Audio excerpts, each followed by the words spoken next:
কোরআনে কারীমের একটি আয়াত দিয়ে শুরু করি, অনেক ভাইদের মুখস্থ আছে, কারণ আমপাড়ার আয়াত, সূরা বাইয়িনার আয়াত নম্বর 7।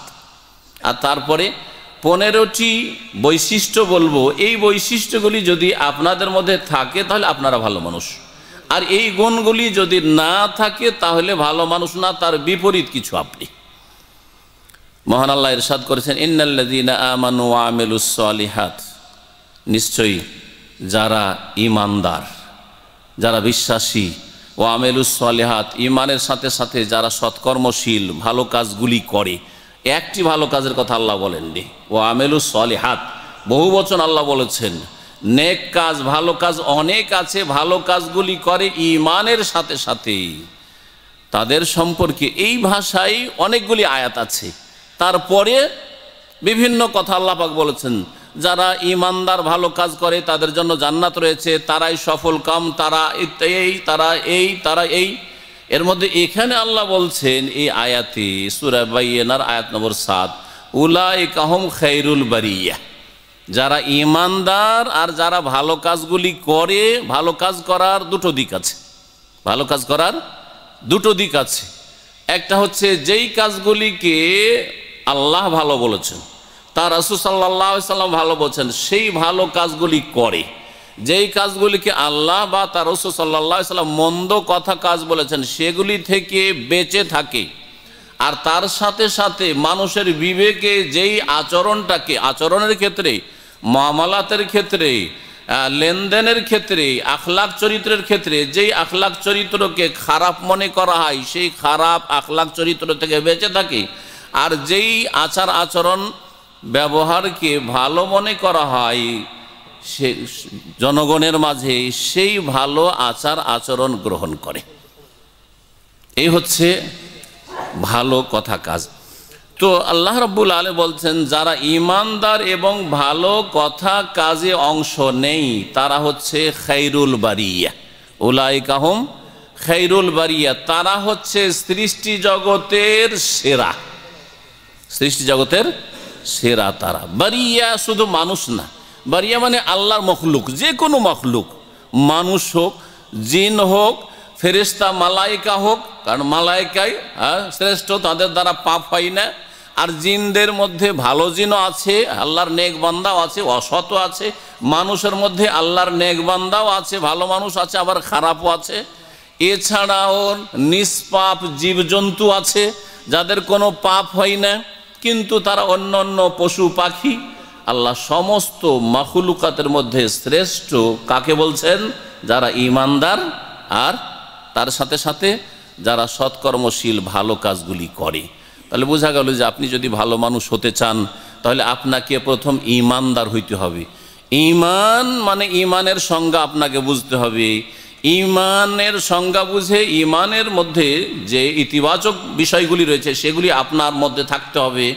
ঈমানের পরিপন্থী বিপরীত যে বিষয়গুলি রয়েছে সেগুলি থেকে পুরোপুরি আপনাকে বাঁচতে হবে।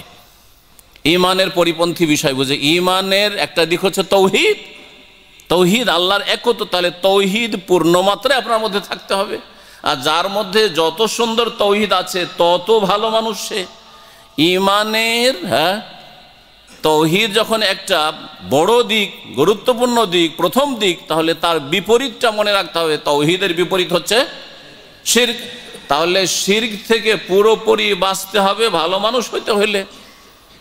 ঈমানের একটি দিক হচ্ছে রাসূলের প্রতি ঈমান। রাসূলের প্রতি ঈমানের একটা বড় দাবি হচ্ছে যে রাসূলকে মেনে চলতে হবে, মানে তার আনুগত্য করতে হবে, তার ইত্তেবা, তার অনুসরণ করতে হবে, তার পেছনে পেছনে চলতে হবে। তার বিপরীত দিকেও যাওয়া যাবে না, তার আগেও বাড়া যাবে না। ধর্মের নামে বিদআত করা যাবে না যে এগিয়ে চলে গেলাম আর দিন ধর্মে নবী করেছেন আমরা সামান্য কিছু করলাম, এইরকম চলবে না। নবী সাল্লাল্লাহু আলাইহি সাল্লামের সাথে থাকতে হবে, নবীর অনুসারী হইতে হবে। যখন এটা হচ্ছে আপনার করণীয়, তাহলে বোঝা যাচ্ছে যে আপনাকে ঈমানদার হওয়ার জন্য বিদআত মুক্ত হইতে হবে।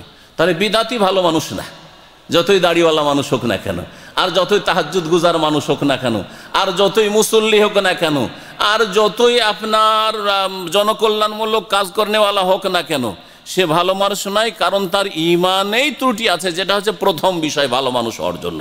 ভালো মানুষ তাহলে ইমানের যখন ব্যাখ্যা করবেন পজিটিভ আর নেগেটিভ, তখন ভালো মানুষ ওই ব্যক্তি যে তৌহিদ প্রতিষ্ঠাকারী, যে শিরক কুফরি থেকে মুক্ত, নাস্তিকতা গুমরাহি থেকে মুক্ত, আল্লাহ দ্রোহিতা থেকে মুক্ত, এই রকমই বিদাত থেকে মুক্ত, সুন্নতের অনুসারী, নবীর তরিকার তলাশ করে, নবীর তরিকা জানার পরে নবীর তরিকায় চলার চেষ্টা করে, এরাই হচ্ছে ভালো মানুষ। এটা হচ্ছে ঈমান। আমানোর মধ্যে এতগুলি কথা আছে, সংক্ষেপে তারপরেও বললাম, কারণ আরও 15টি গুণ আপনাকে বলতে হবে আমাকে আজকে সংক্ষেপে।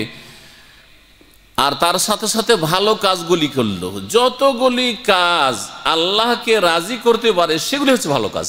যেই কথা কাজের মাধ্যমে আল্লাহ আপনার রব রাজি হয়ে যাবেন সেগুলি হচ্ছে ভালো কাজ। আর যেই কথা কাজের মাধ্যমে যদি ওগুলি করেন তাহলে আল্লাহ অসন্তুষ্ট নারাজ হয়ে যাবেন, সেগুলি থেকে বেঁচে থাকা হচ্ছে ভালো কাজ, সলেহাত। যেমন আপনার নামাজ পড়া ভালো কাজ, তেমনি আপনার হারাম খাওয়া থেকে বেঁচে থাকা ভালো কাজ। আপনি কোনো আমল করেন নেগেটিভ, শুধু হারাম একটা দানা খান না আপনি, এটি আপনার ভালো কাজ। হালাল রুজি রোজগার করছেন, হারাম একটা পকেটে একটা রিয়াল ঢুকান না, এটাই আপনার ভালো কাজ। যে কোনো পাপ থেকে বেঁচে থাকাই হচ্ছে আপনার ভালো কাজ, ওয়ামেলুস সলেহাত।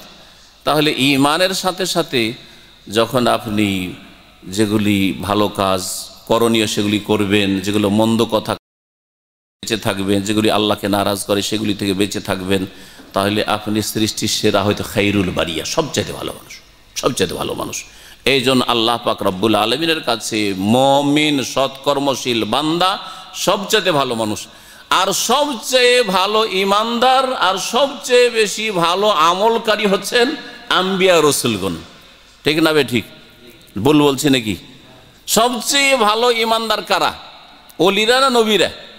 আমার দেশের ভাষা একটু বলি, ওলিরা নবীরা। কারণ ওলিদের প্রশংসা করতে করতে এমন কথা বলেছে সুফিরা যে খুজনা বাহরান, এক সুফি বলছে, ওলি বলছে যে খুজনা বাহরান ওয়াকাফাল আম্বিয়াওয়ালা সাহেলিহি, বলছি এমন এমন সাগরে আমরা পাড়ি দিয়েছি যে নবী রসুলগণ তার কিনারায় গিয়ে থমকে দাঁড়িয়ে গেছে, যেতে পারেনি, আমরা পাড়ি দিয়ে দিচ্ছি।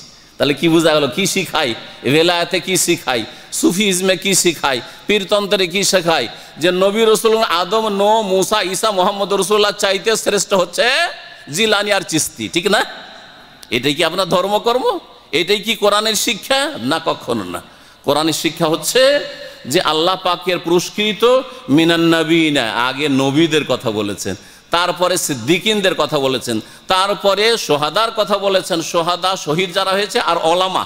শেখ হোসেন রাহমাতুল্লাহ বলছেন সোহাদা আল্লাহর ওয়াহদানিয়ত একত্বের সাক্ষ্যদাতা, আল্লাহ ওলামাদেরকে বলেছেন ওলামায়েতে শামিল। তারপরে সলেহীন নেক লোক ওলি যাদেরকে বলছেন ওদের কথা আসছে, বা মুসলিম সমাজের যারাই নেক আমল করে তারা, তাদের স্তর আসছে। তাহলে চিন্তা করুন, আম্বিয়া রসুলকে আল্লাহ পাক কত বড় মর্যাদা দান করেছেন, তাদের ঈমান সুন্দর হওয়ার কারণে, তাদের আমল সুন্দর হওয়ার কারণে। বলছিলাম যে সবচাইতে ভালো ঈমানদার আর সবচাইতে ভালো আমলকারী হচ্ছেন নবী রসুলগণ, তারা সবচাইতে ভালো মানুষ। তাদের চরিত্রগুলি খুঁজে খুঁজে কোরআন হাদিস থেকে যদি আমরা গ্রহণ করি, যে নবীর যেমন চরিত্র ছিল তেমন আমার চরিত্র হবে, নবীর যেমন ইবাদত ছিল আমার ইবাদত, নবীর যেমন নামাজ ছিল আমার নামাজ হবে, নবীর যেমন কথাবার্তা ছিল, পারিবারিক জীবন ছিল, তেমন আমি আমার স্ত্রীর সাথে আচার আচরণ করব, তাহলেই তো আমরা ভালো মানুষ হয়ে যাই। জীবনের প্রতিটি ক্ষেত্রে নবী করিম সাল্লাল্লাহু আলাইহি ওয়াসাল্লামের ফটোকপি হওয়ার চেষ্টা করলেই সবচেয়ে ভালো মানুষ ইনশাআল্লাহ তাআলা হতে পারবেন। আল্লাহ পাক আমাদের সকলকে যেন তৌফিক দান করেন। এই আয়াতটি বলার পরে এখন হাদিসে যে ভালো মানুষ ওরা, ভালো মানুষ ওরা, এই কথাগুলি এসেছে, আমি কিছু আপনাদেরকে শোনাবো। সহিহ বুখারীর হাদিস, হাদিস নম্বর আমার কাছে নোট করা আছে, সময়ের স্বল্পতার জন্য হাদিস নম্বরগুলি হয়তো বলবো না। প্রিয় নবী মুহাম্মদ রাসূলুল্লাহ সাল্লাল্লাহু আলাইহি ওয়াসাল্লাম বলেছেন, খায়রুকুম মান তাআল্লামাল কুরআন ওয়া আল্লামাহ, তোমাদের মধ্যে সবচেয়ে শ্রেষ্ঠ ওই সব লোকেরা যারা কোরআন শিখে অথবা শিখায়। তাহলে ভালো মানুষ হওয়া সহজ না মুশকিল? মুশকিল। কোরআন শিখা খুব মুশকিল, তাই না? 15 দিনও লাগবে না, চেষ্টা করলে 1 ঘন্টা করে টাইম দেন, 15 দিনও লাগবে না, কায়দা পড়ে আম্পারা ধরে নেবেন আপনি, তাই না? বড়দেরকে 1 সপ্তাহ লাগবে না। তাহলে কোরআন শিখা কত সহজ। যেই কাজটাতে 15 দিন 1 ঘন্টা করে টাইম দিলে শেখা যায়, সেই কাজটা করলেই আপনি সবচেয়ে ভালো মানুষ হয়ে যাবেন। আর কোরআন যদি শিখে নিয়ে থাকেন, হ্যাঁ, কোরআনের হাফেজ, কোরআনের আলেম, কোরআনের কারি, কোরআন মাশাআল্লাহ সুন্দরী পড়তে পারেন, তাহলে আপনি কিছু লোককে কোরআন শিখিয়ে দেওয়ার চেষ্টা করেন, তাহলে ভালো মানুষ হয়ে যাবেন। খুব সহজ। আপনি 8 ঘন্টা 10 ঘন্টা ডিউটি করার পরে বসে আছেন, এই মোবাইল নিয়ে খেলাধুলা না করে আর বিভিন্ন পাপ না করে, পাপের ভাগ বেশি হয়ে যাচ্ছে ভালো কাজের চাইতে। এই মোবাইলের ফেসবুক আর ইন্টারনেট ইউটিউব খুলে এতে যদি দিনের কথা না শোনেন, তাহলে গোনা ছাড়া তাতে কিছুই নেই, গোনাই বেশি তাতে।